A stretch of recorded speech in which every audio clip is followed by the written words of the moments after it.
English Daily, the podcast. Your English journey starts now. Good morning, English learners. Welcome back to English Daily Podcast. I'm Anna, and I'm so excited to be here with you today. Hey everyone, I'm Jack, and I'm thrilled to welcome you to another episode of English Daily Podcast. Anna, I've been looking forward to today's topic for weeks now. Jack, I can tell you're really enthusiastic about this one. Why don't you tell our listeners what we're diving into today? Absolutely. Today we're exploring one of the most fascinating and rapidly evolving fields out there, food tech. We're going to talk about lab-grown meat, sustainable production methods, and so much more. That's right. And you know what really excites me, Jack? This topic is not just scientifically interesting, it's also incredibly relevant for our English vocabulary. You'll learn so many useful terms that appear in news articles, scientific discussions, and everyday conversations about food. That's such a great point, Anna. I remember when I first heard about lab-grown meat, I had no idea what to call it in English. Was it synthetic meat? Cultured meat? In vitro meat? There's so much vocabulary to unpack here. And that's exactly why we're here. By the end of this episode, you'll feel completely confident discussing food tech topics in English.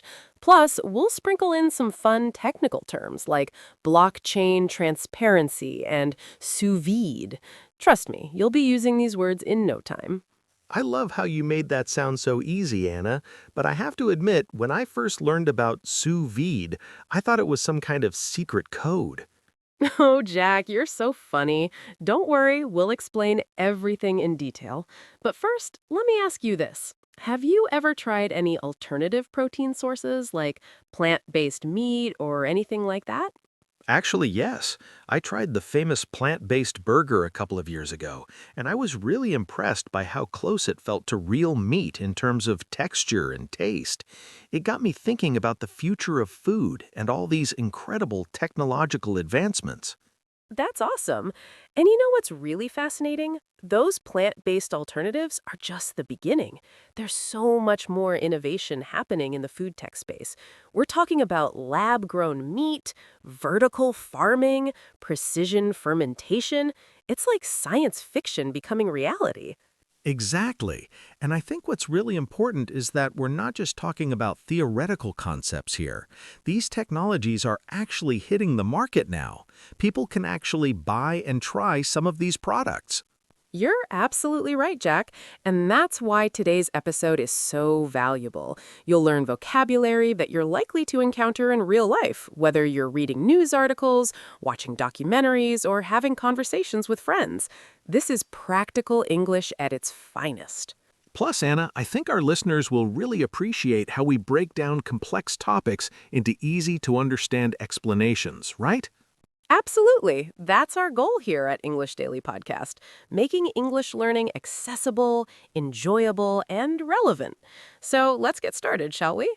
Let's do it. But before we dive in, I want to remind our listeners to pay attention to the vocabulary we use today. We're going to highlight key phrases and expressions that will help you sound like a native speaker when discussing food technology. And who knows, maybe after today's episode, you'll be the one explaining these concepts to your friends and family. Wouldn't that be fun? It definitely would. Okay, Anna, I think it's time to start our first subtopic. What do you say we begin with understanding what exactly food tech means? Perfect idea, Jack. Let's start there. So, Jack, when people say food technology or food tech, what exactly do they mean? Can you give our listeners a clear definition? Great question, Anna.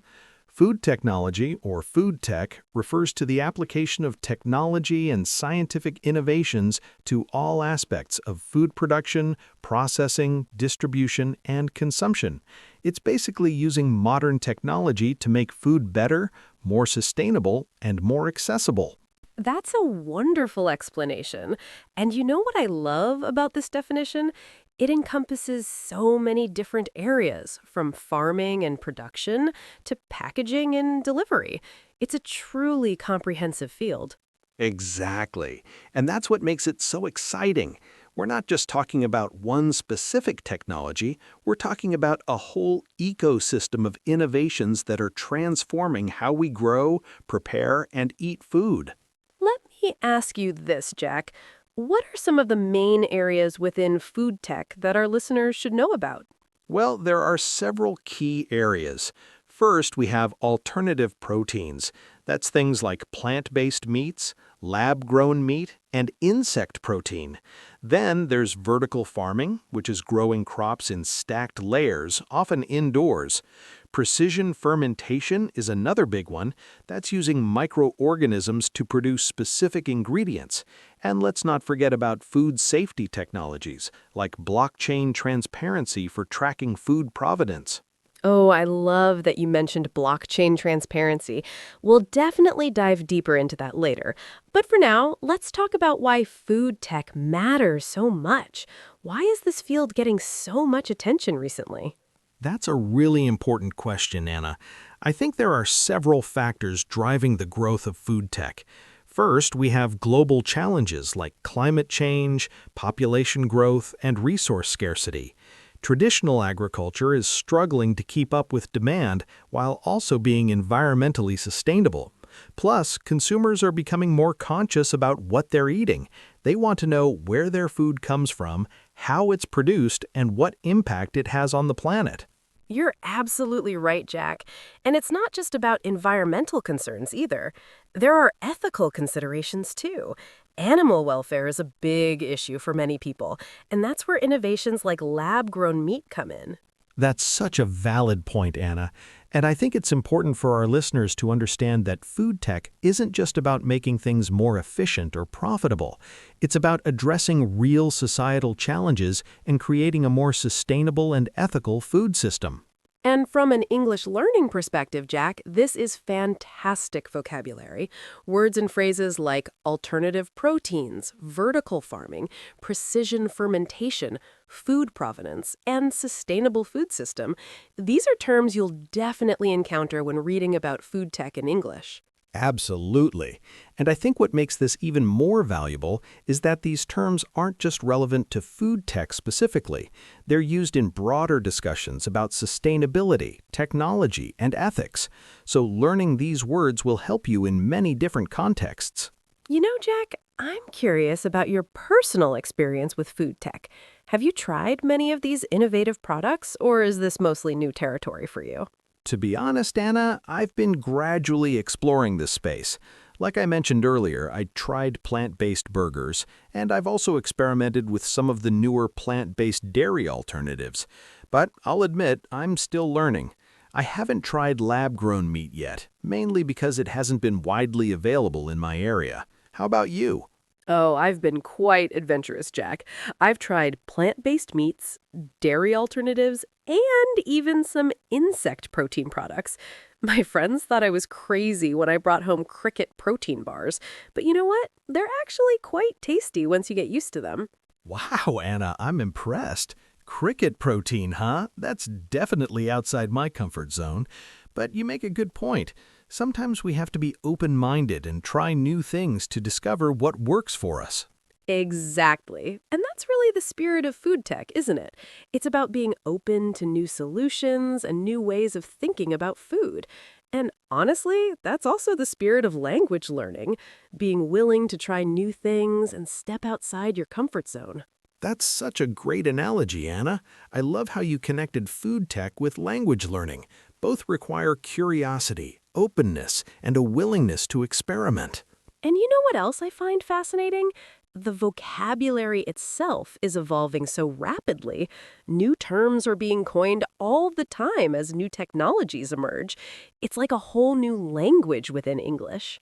Can you give our listeners some examples of newer food tech vocabulary?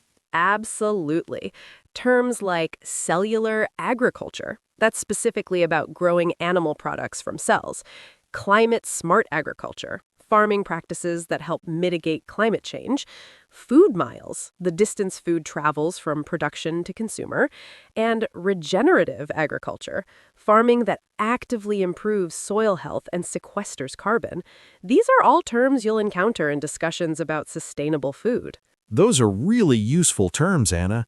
I think our listeners will find this vocabulary incredibly valuable, whether they're reading articles, watching videos, or having conversations about the future of food.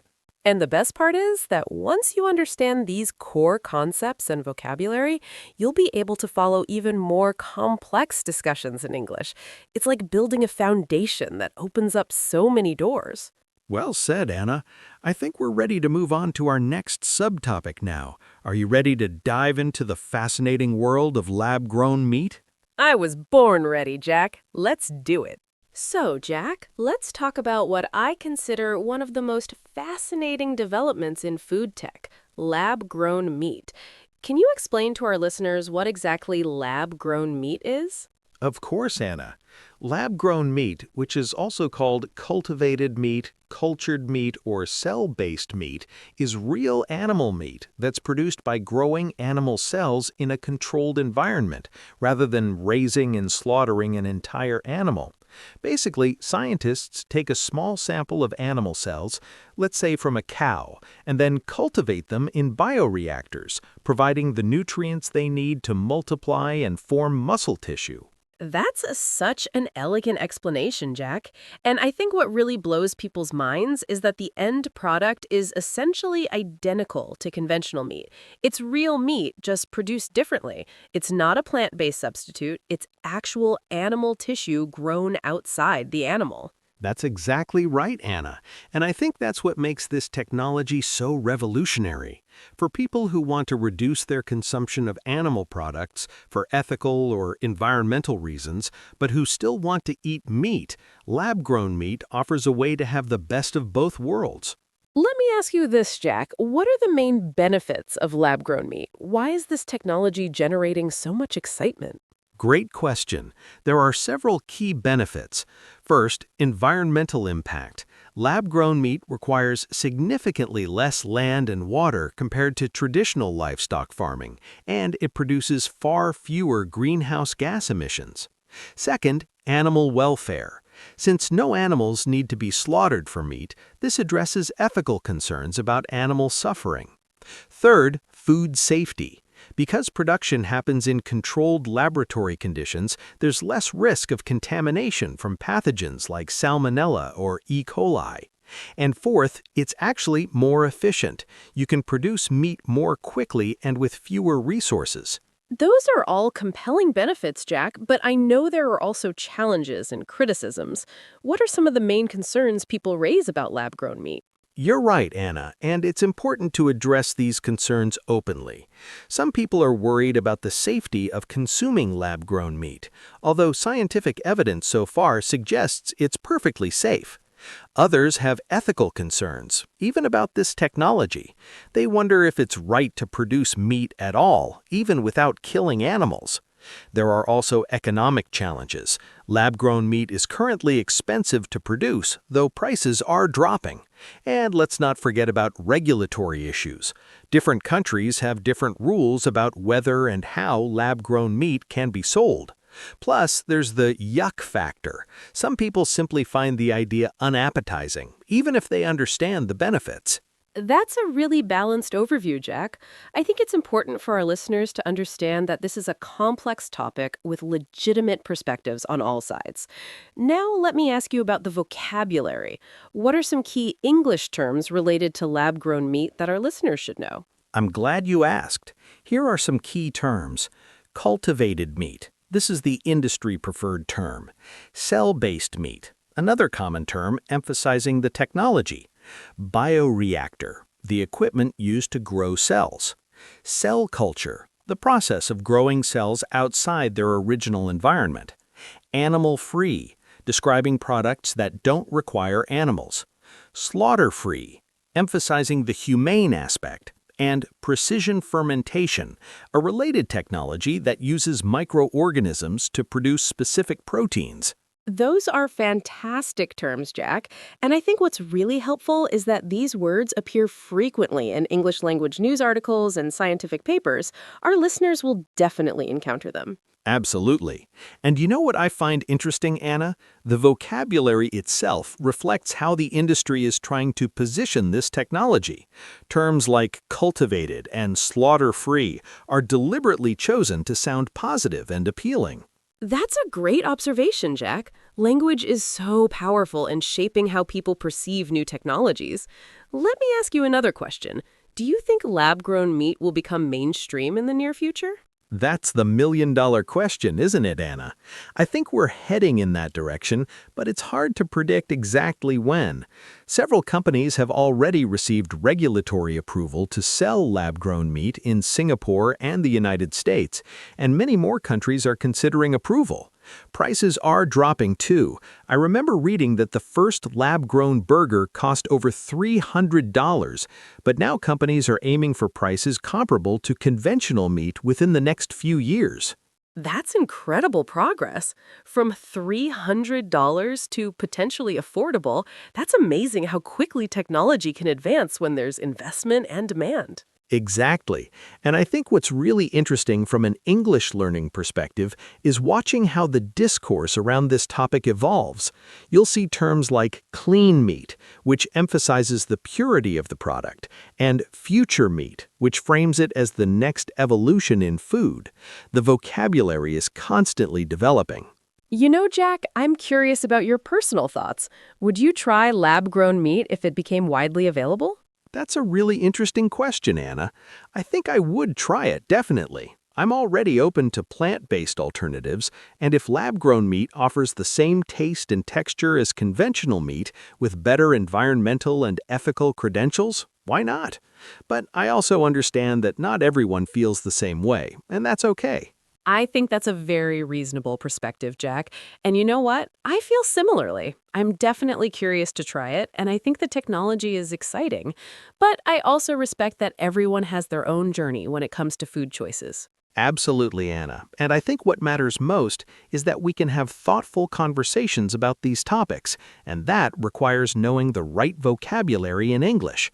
That's exactly what we're helping our listeners with today. Exactly. Now let's move on to another fascinating aspect of food tech, sustainable food production. This is such an important topic, and there's so much great vocabulary to learn. I'm ready. Let's dive in. So, Jack, let's talk about sustainable food production. This is such a broad and important topic. Can you give our listeners a clear overview of what sustainable food production means?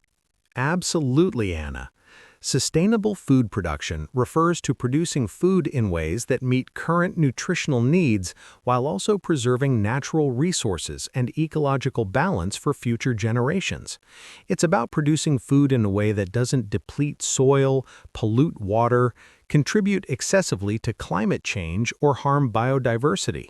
The idea is to create a food system that can continue indefinitely without causing irreversible damage to our planet.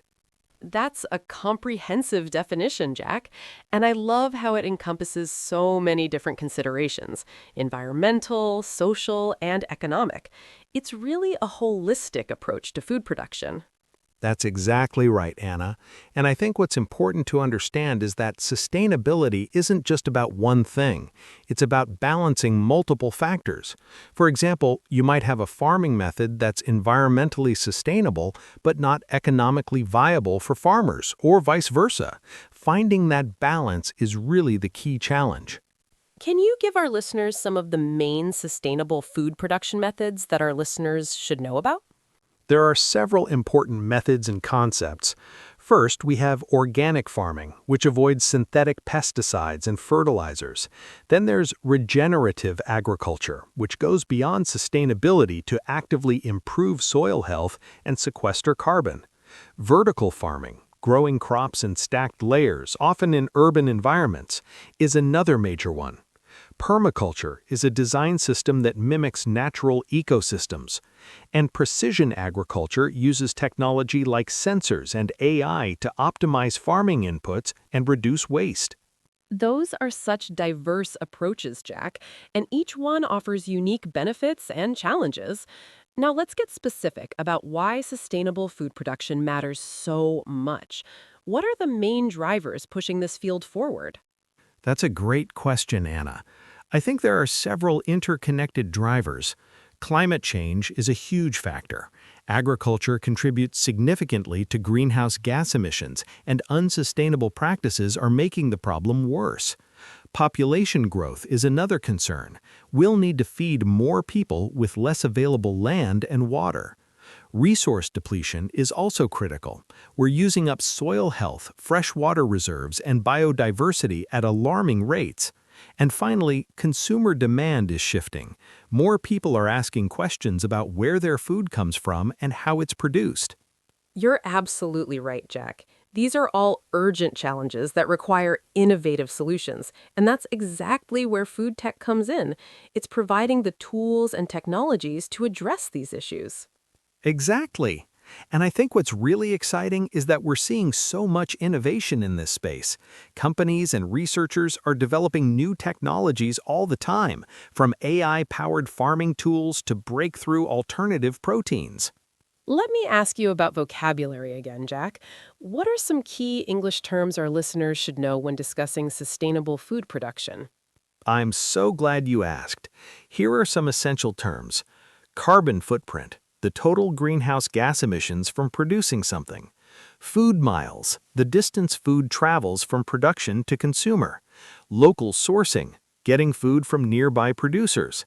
Seasonal eating, consuming food that's naturally available in each season. Regenerative, going beyond sustainable to actively improve the environment. Circular economy, a system that minimizes waste by reusing and recycling resources. Food waste, food that's produced but never consumed. And food security, ensuring everyone has access to sufficient, safe, nutritious food. Those are incredibly useful terms, Jack. And I think what I love most about these vocabulary words is how they connect to larger conversations about climate change, environmental policy, and social justice. Understanding these terms helps our listeners engage with real-world issues in English. That's such a valuable point, Anna. And you know what I find fascinating? These terms are constantly evolving as new research emerges and as public understanding grows. It's really a living vocabulary. You know, Jack, I'm curious about your personal experience with sustainable food. Do you try to buy sustainable products or make sustainable choices in your daily life? That's something I'm increasingly conscious about, Anna. I try to buy local produce when I can, and I'm mindful of food packaging and waste. But I have to admit, I'm not perfect. It's not always easy or affordable to make the most sustainable choices. I think it's important to be realistic about these things and to make progress rather than aiming for perfection. I think that's such a healthy perspective, Jack. And honestly, I feel similarly. We all have room to improve, and every little bit helps. Plus, as more people demand sustainable options, they'll become more accessible and affordable for everyone. Absolutely. And I think what's really important is having conversations about these topics and knowing the vocabulary to discuss them intelligently. That's what we're helping our listeners with today. Well said, Jack. Now, let's move on to one of the more technical aspects of food tech. Blockchain transparency. This is such an interesting topic, and I know our listeners will find it really valuable. I'm excited about this one, Anna. Let's do it. So, Jack, let's talk about something that might sound a bit unexpected in a food podcast: blockchain. Can you explain what blockchain transparency means in the context of food supply chains? Great question, Anna. Blockchain transparency in food supply chains refers to using blockchain technology to track and record information about food products as they move from farm to table. Blockchain is a distributed digital ledger, basically a secure, unchangeable record of transactions. When applied to food, it allows every step of the supply chain to be documented and verified, from where ingredients were grown to how they were processed, stored, and transported. That's a fantastic explanation, Jack. And I think what's really revolutionary is the transparency aspect. Consumers can actually verify the journey of their food. It's like having a digital birth certificate for every product. Exactly, Anna. And you know what's really interesting? This technology addresses several real problems in the food industry.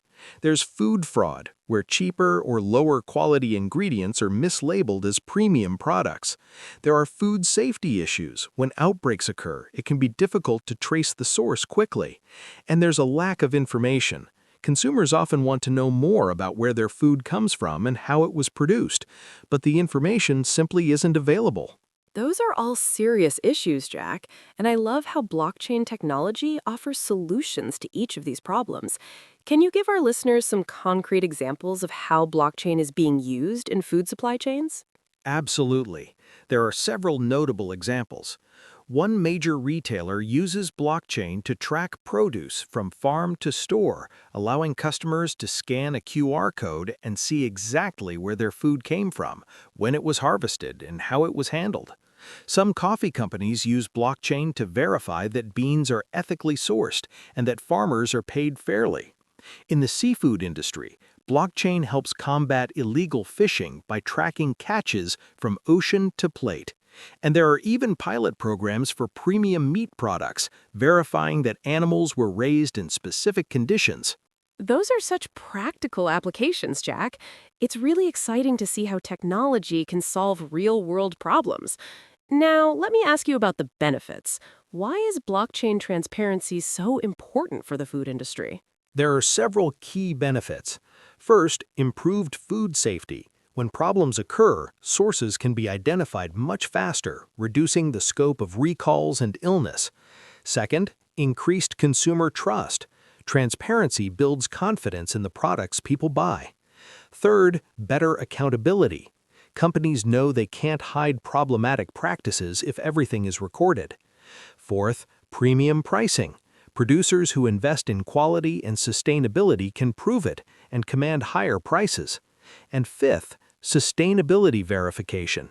It's much easier to verify claims about environmental practices or ethical sourcing. Those are compelling benefits, Jack, but I'm sure there are also challenges. What are some of the limitations or criticisms of blockchain in food supply chains? You're right to ask about challenges, Anna. There are several to consider. First, cost. Implementing blockchain systems can be expensive, especially for smaller producers. Second, technical complexity. Not everyone has the expertise to manage these systems. Third, data accuracy. Blockchain records are only as good as the data entered. Garbage in, garbage out still applies. Fourth, adoption. The whole supply chain needs to participate for maximum benefit. And fifth, environmental consumption. Some blockchain systems use significant amounts of energy, which raises environmental concerns. That's a really balanced perspective, Jack. I think it's important for our listeners to understand both the potential and the limitations of any technology. Now, let's talk about vocabulary. What are the key English terms related to blockchain transparency in food?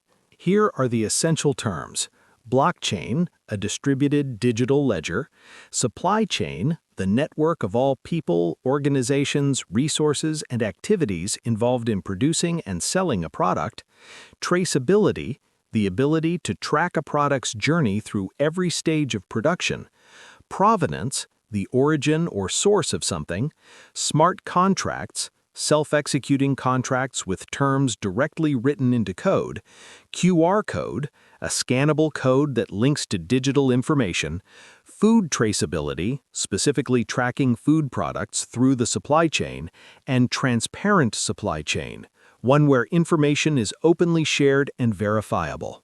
Those are incredibly useful terms, Jack. And I think what's great is that these aren't just food-specific terms.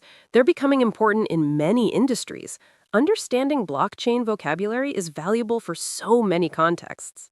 Absolutely, Anna. And you know what's really interesting? This vocabulary is becoming more common in everyday English as consumers increasingly demand transparency from the products they buy. These terms will definitely come in handy. Jack, I'm curious about your thoughts. As a consumer, how important is blockchain transparency to you when you're buying food? That's a thoughtful question, Anna. I think I appreciate having the option, even if I don't always use it. It's reassuring to know that I could verify where my food comes from if I wanted to. For certain products, like premium items or things I'm particularly concerned about, I might actually use that technology. But honestly, for everyday shopping, I don't usually go out of my way to check. How about you? Similar feelings, Jack. I think it's great that this technology exists, and I appreciate that companies are offering more transparency. But I'm also realistic about how much time I spend researching every purchase. I think what's really promising is that as the technology develops and becomes more user-friendly, it'll be easier for everyone to access this information. That's such a reasonable perspective, Anna. And I think that's the key. It's about having choices and access to information, even if we don't always exercise those choices. Well said, Jack. Now let's move on to something a bit more culinary. We're going to talk about sous vide and other modern cooking techniques. This should be fun, Jack. I'm so excited about this one, Anna. Let's jump in. So, Jack, let's talk about something a little different, modern cooking techniques. I know you mentioned sous vide earlier, and I've been wanting to dive into this. Can you explain what sous vide actually means? Absolutely, Anna. Sous vide is a French term meaning under vacuum, and it refers to a cooking method where food is sealed in a plastic bag and cooked in a water bath at a precisely controlled temperature. Unlike traditional cooking methods where you guess at temperatures and timing, sous vide allows you to cook food to an exact internal temperature and hold it there for extended periods. The result is incredibly tender, evenly cooked food that's hard to achieve with conventional methods. That's such a clear explanation, Jack. And I think what makes sous vide so revolutionary is that precision.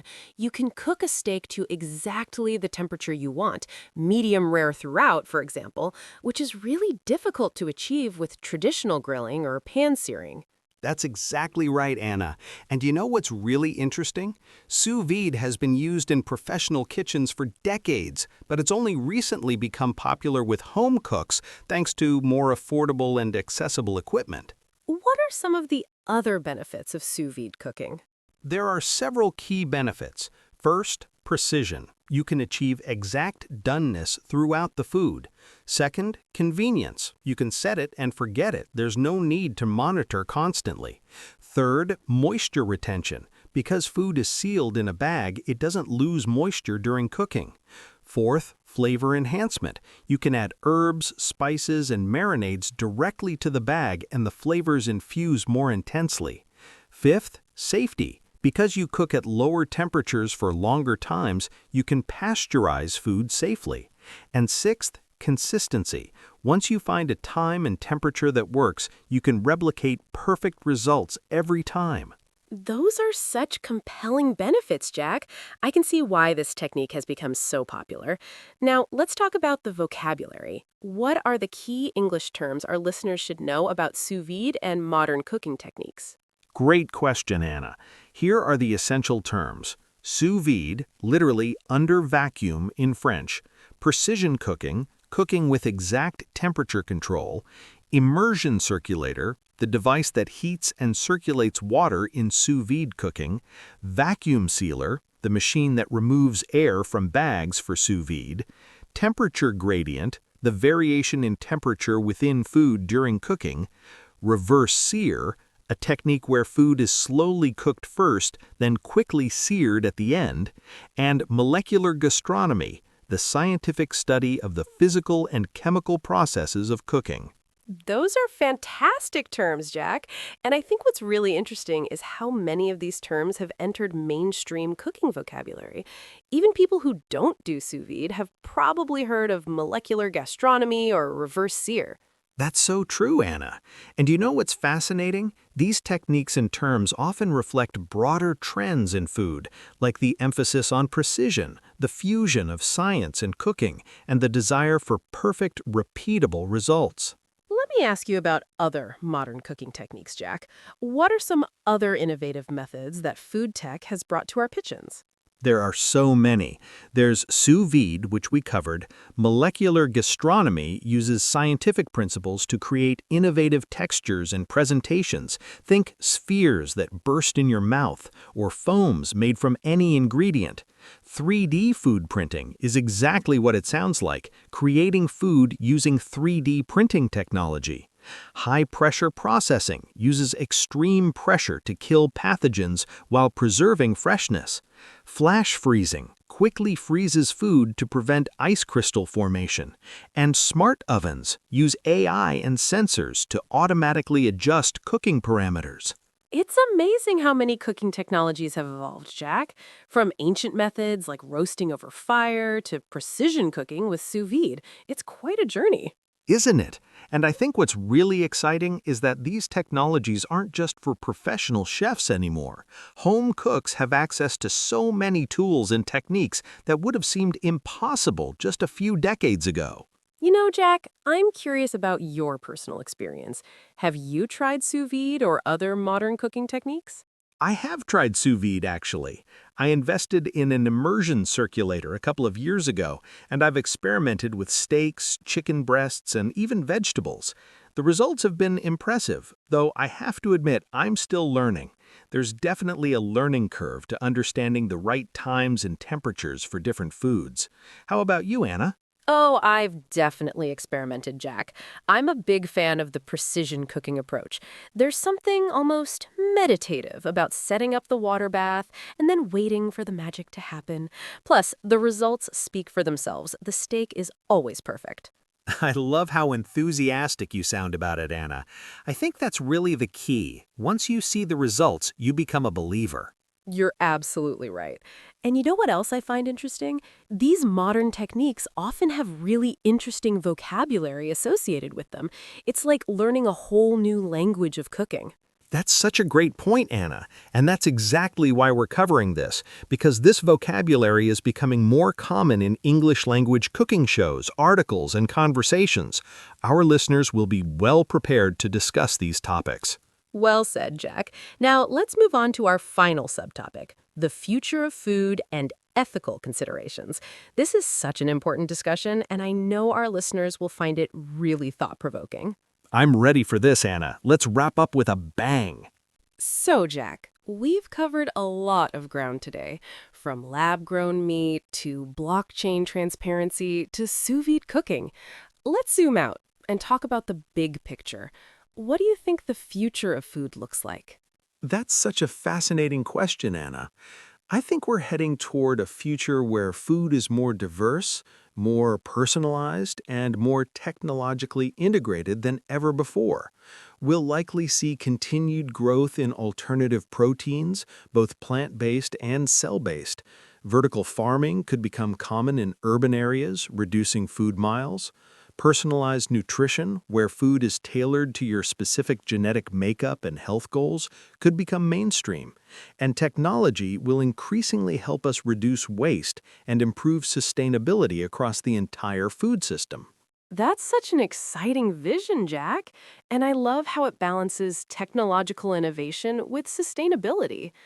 Now, let's talk about something that's really important, the ethical considerations around these new food technologies. What are some of the key ethical debates we should be having? There are so many important ethical questions here, Anna. First, there's the animal ethics debate. Even though lab-grown meat doesn't require slaughter, some argue it's still not ethical to produce meat at all. Then there's the question of access and equity. Will these technologies be available to everyone or just to wealthy consumers?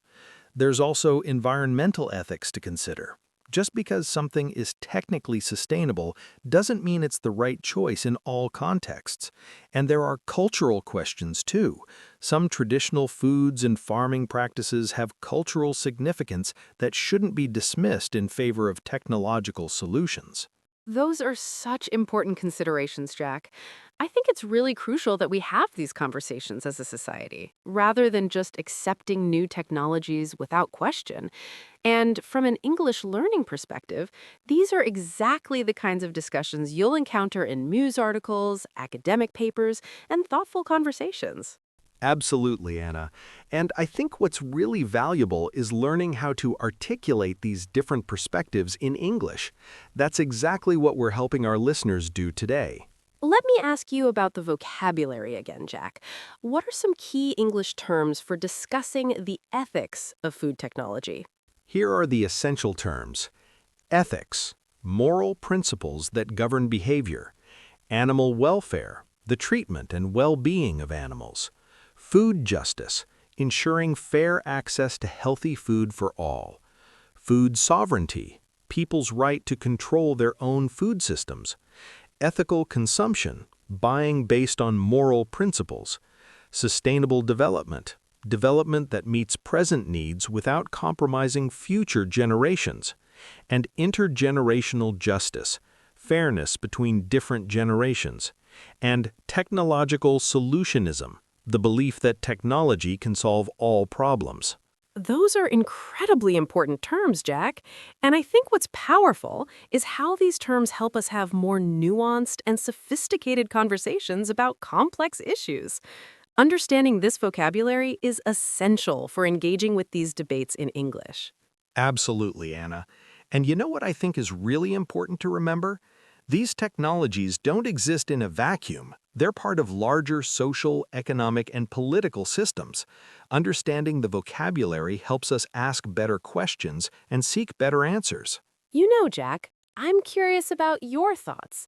How do you navigate these ethical considerations in your own life? That's a really thoughtful question, Anna.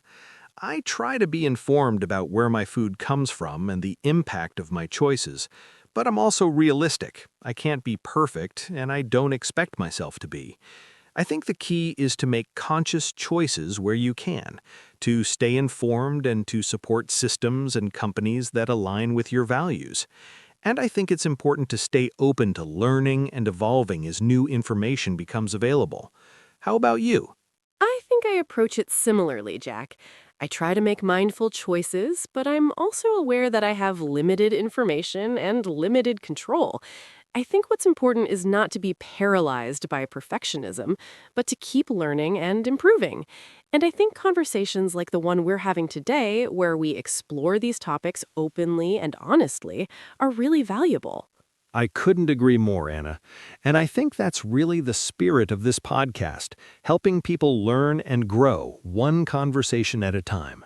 Well said, Jack. Now, I think it's time to move into our vocabulary breakdown section. Are you ready to help our listeners consolidate everything they've learned today? Absolutely, Anna. Let's do it. Okay, English learners, it's time for our vocabulary breakdown.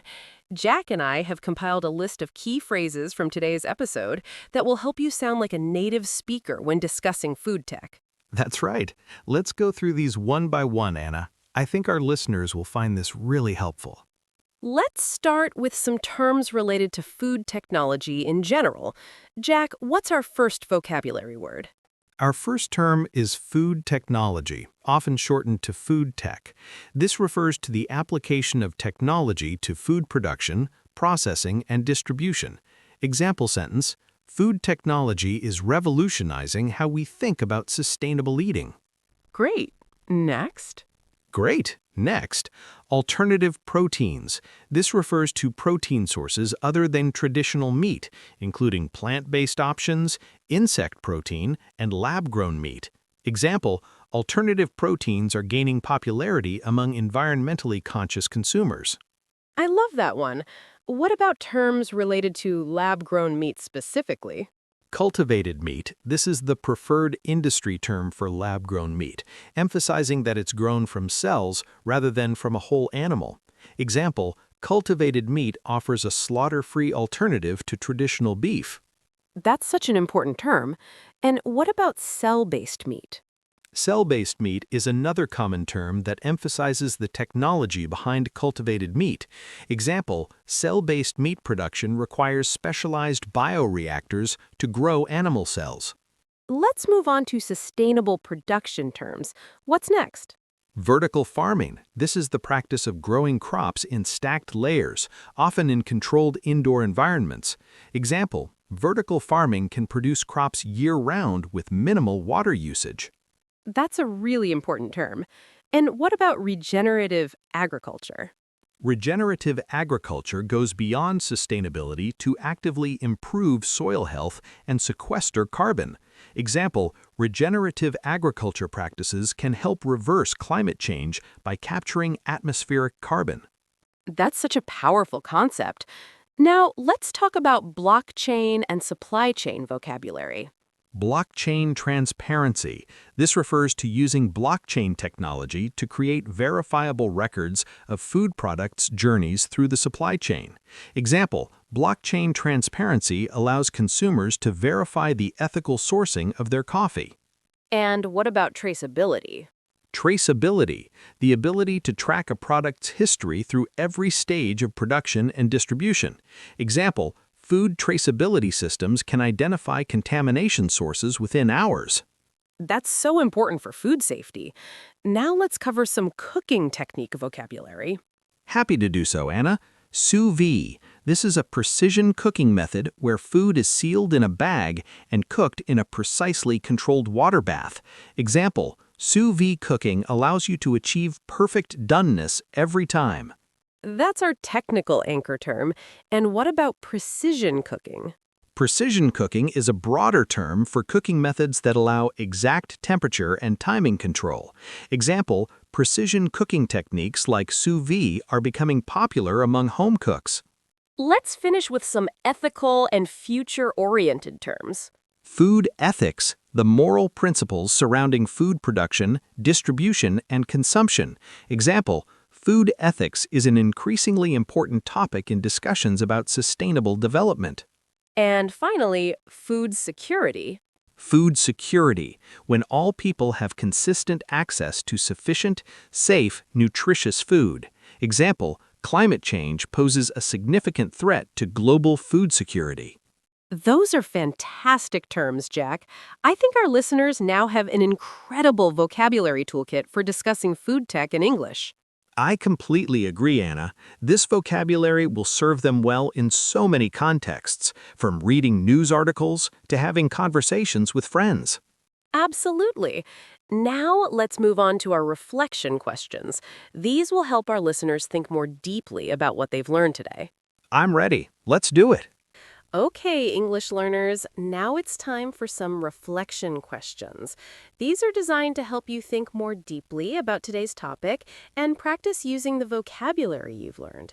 Jack, do you want to start with the first question? Absolutely. Question 1. What does food technology mean to you after today's episode? Can you explain the concept in your own words using at least 3 of the vocabulary terms we covered? Great question. Question 2, would you try lab-grown meat if it became available at your local grocery store? What factors would influence your decision? Think about using terms like cultivated meat, alternative proteins, and sustainable. Question 3. How important is it to you to know the origin of your food? Would you use blockchain transparency tools if they were available? Why or why not? Question 4, what sustainable food production method interests you most? Is it vertical farming, regenerative agriculture, or something else? Can you explain why using the vocabulary from today's episode? Question 5. Have you ever tried sous vide or other precision cooking techniques? If not, would you like to try? What appeals to you most about precision cooking? Question 6, what ethical considerations are most important to you when making food choices? Think about terms like food justice, animal welfare, and ethical consumption. Question 7. How do you think food technology will change over the next 10 years? What innovations are you most excited about or concerned about? Question 8, do you think alternative proteins will eventually replace traditional meat? Why or why not? Use vocabulary like cell-based meat, plant-based, and food ethics in your answer. Question 9. What role do you think consumers play in driving food technology toward more sustainable practices? How can individual choices make a difference? And finally, question 10. What new vocabulary from today's episode do you think you'll use most often? How might you use it in real-life English conversations? Those are fantastic questions, Anna. I think our listeners will really benefit from taking time to think through these and practice using the vocabulary. Absolutely. And remember, English learners, the best way to solidify your learning is to actually use these words and concepts in your own conversations and writing. Don't be afraid to make mistakes. That's how we all learn. That's such an important point, Anna. And I think what makes today's episode so valuable is that we've covered real, relevant vocabulary that you're likely to encounter in English language media and conversations. Well said, Jack. Now, let's wrap up today's episode with some final thoughts. Well, English learners, we've reached the end of today's episode. Can you believe how much we've covered? From food technology basics to lab-grown meat, from blockchain transparency to sous-vide cooking, and from sustainable production to ethical considerations. It was such a comprehensive episode, Anna, and I think our listeners learned so much valuable vocabulary that they can use in real English conversations. I completely agree, Jack. And you know what? I hope today's episode inspired you to think more deeply about the future of food and your own role in creating a more sustainable and ethical food system. That's such an important message, Anna. And I think what I've learned today is that technology can be a powerful tool for positive change, but it's up to all of us to engage thoughtfully with these innovations. Jack, what would you like our listeners to take away from today's episode? I think the key takeaway is that English vocabulary is constantly evolving to reflect new technologies and changing values.